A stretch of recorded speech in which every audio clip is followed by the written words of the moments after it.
Welcome to the ABCs of RCT. Today we're talking about authenticity. Authenticity is the capacity to bring one's real experience, feelings, and thoughts into relationship, with sensitivity and awareness of the possible impact on others of one's actions. It does not give license to total reactivity. I get excited in a slightly like the good kind of nervous way, I'm about to be real and it's risky, but also it's like you're about to taste that real connection, and it tastes good.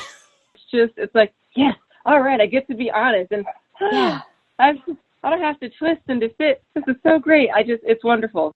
Yeah, and it fits with like the five good things in increased self-worth being one of those. That authenticity is about feeling that that you're worthy of bringing your full self into connection. On the personal level, authenticity is not having to hide. And that important second part of it, being aware of your impact on others while you're doing this. So it isn't like the funny kids book or sitcom where somebody is suddenly struck with a magic spell that makes them be 100% honest all of the time, and they wind up barreling through their lives hurting everyone because you're never out of context. Like, that whole idea means that your truth is not connected to anyone else's, and that's not authenticity. Like, in the context of reality, you are connected to other people. So being able to be all the way present and aware of how you're connected.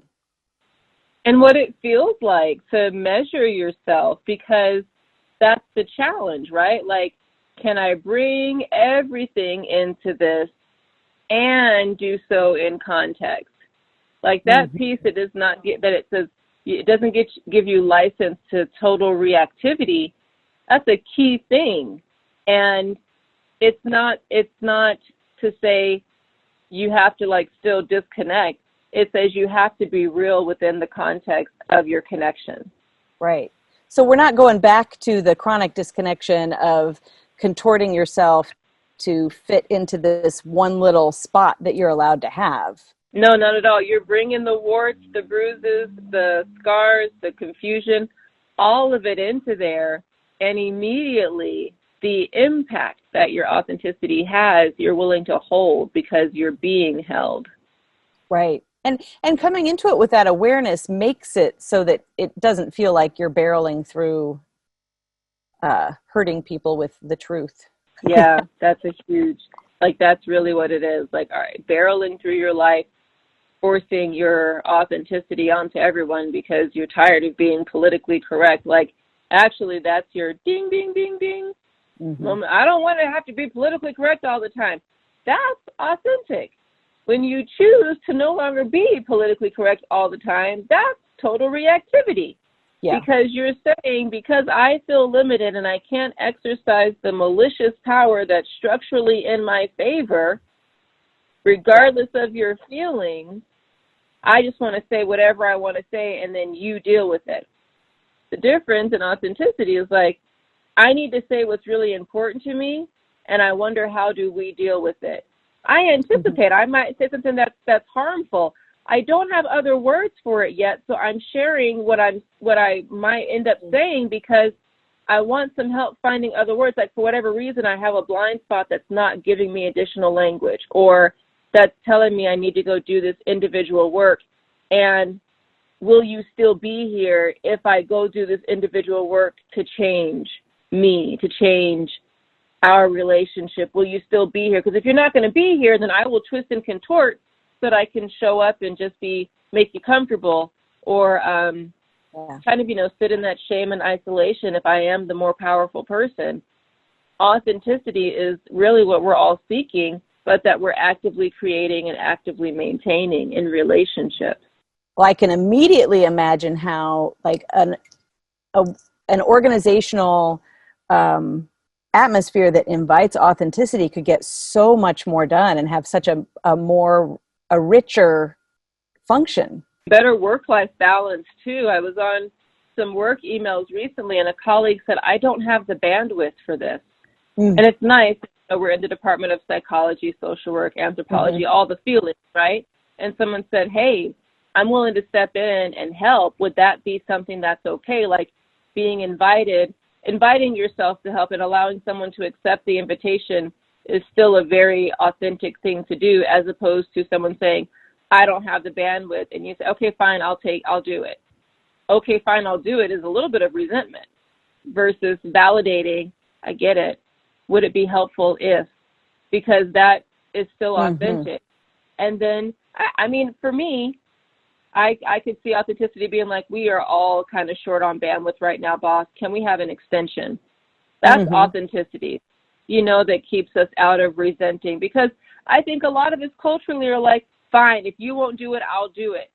But that response is immediately a disconnecting kind of response, because there's a little bit of anger and resentment. Like, I agree with you. If we could all bring more authenticity into our workplaces, oh my gosh, what kind of healthy functioning might we have? And I like, along those lines, and authenticity in the workplace could also mean being open to looking at how we always do things and asking, is this reasonable? Does it really do what we think it does? We give to this organization, but we only do it in this specific way. But being authentic opens you up to looking at how we do that and why we do that. And maybe there's a whole new way of doing it. What if there's a whole new way? And think about like authenticity in our regular interactions. Like, you're at the stoplight, someone's on the corner with a sign asking for money, and we go through this entire thing about, what are they going to use the money for? I've got money. I should just go buy them food. Why are they doing this? They make so much money just standing on these corners. How come they don't go get a job, right? All these things are happening in milliseconds, right? Oh, yeah. So the fast. authentic thing is, this person says they need food, money, whatever. I have the said thing that they need. And authentically, I'm going to give because that's who I am. So, hey, here's $20. That's where it ends. That's the connection piece. That's the authentic piece. You say to need, I see you, I value the need, I meet it, here's $20. I'm not going to worry about your manners for how you're going to use my money. I'm not going to worry about what the return on my investment is going to be, because that connection has a beginning, a middle, and an end. The light has changed. I'm moving on with the rest of my life. But in that moment, there is a piece for authenticity. That's it. That's a simple thing. To even the more complex things like, hey, we've got to look at our diversity, equity, and inclusion policies or our statements or our mission statement. We've got to address gaps in our leadership. We've got to look and see who's in the room, who's at the table, who's not at the table, and do we speak as if everyone has a seat at the table, or is there some other table happening somewhere, or are we undermining the work that we say that we do by having the meeting after the meeting to talk about how the meeting went and then actually make the real decisions? Like, there's so many ways, right, that this shows up and can easily be overshadowed by our unconsciousness around what it means to truly be authentic. Like, even in a small committee, making sure that, well, if I want to get this done, I'm going to talk to LaShawn first, and then say it slightly differently to, this person over here. And then when I'm in the room with both of them, it's really hard to be authentic because I don't know how. There's the work. That's, we just finished talking about chronic disconnection and twisting ourselves to fit, and you just named it, right? When I talk to this person, I'm going to say this, talk to this person, and then I'm going to bring them in the room, and I've twisted myself to fit, but I've twisted them to fit too, and now none of us can be authentic. And then to go and name that that's what I did, to bring my real experience, feelings, and thoughts into a relationship with sensitivity to how it's going to affect other people. What bravery, what courage. This is the way I've always done it, and I don't know that this is the best way or that this is the most authentic way. Could I ask the two of you what you think might work? I've had the experience that it's easier for me to talk to you outside of a meeting, and then I know that I talk to you differently, but then when I bring the two of you in, I know what I've done, and I know why I've done it, and I really would like to do it a different way, and I wonder how you all feel about it and what we can create together. That's an offering of authenticity. You don't have any control over how it's going to be received, but you're inviting it nonetheless, and that's still authenticity in action. Authenticity is not a guarantee that it's going to go well. It's right. a thing that you do. You know what I mean? Right. Yeah. I'm hoping that we end up with a mutually growth-fostering relationship. So in anti-oppression work, authenticity. We had a Marine in full uniform who stood at the front at the Capitol steps. He had a piece of tape over his mouth that says, "I can't breathe." He held a sign that said "Justice for George Floyd," and he stood there for hours in the summer. And we're a desert climate out here, so in Utah summer, full Marine gear, his shoes were melting into the concrete because he stood there or he kneeled for a series of hours at the state capitol. That is symbolic authenticity, and it was a white male doing it. Symbolic authenticity is to show up and to do a demonstration that speaks volumes, right? You could call it performative art, whatever it is, but it's a symbolic authenticity. You couldn't talk to him or engage him because he had the tape over his mouth, right?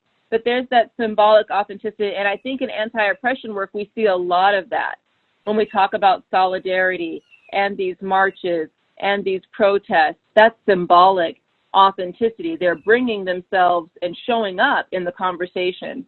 Demonstrative and the concrete authenticity is what happens in the planning meetings, what happens in the debriefings, what happens after the protest. There's more room for another kind of authenticity, more than the symbols. And this isn't saying more because it's more valued. It's another kind of authenticity. I think authenticity there's so much in it of knowing that you don't know, of being able to say, I don't know where we're going with this, but I'm willing to jump in, starting with that this is not how it should be. So I'm going to jump in, even if I don't have the answers or I don't understand the answers, I'm going to listen.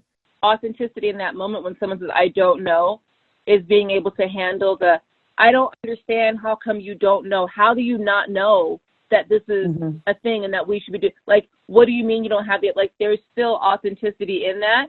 And both of us, and I'm still here, I'm still willing to work with you, but I'm so disappointed that you don't know, because this happens over and over and over again. And it makes it so hard to do this work, but I'm still here. Yeah. When I think of like work to do on authenticity, I think of mindful authenticity, of taking the time to be fully aware of your experience and your impact on the people around you. We talk a lot about impact versus intent, right? I didn't intend to harm, but I impacted you in a negative way anyway. In between those two is our opportunity for connection, because we're trying to be authentic. So this week, think about what you need in order to be authentic and how you can make space for someone else to be authentic with you.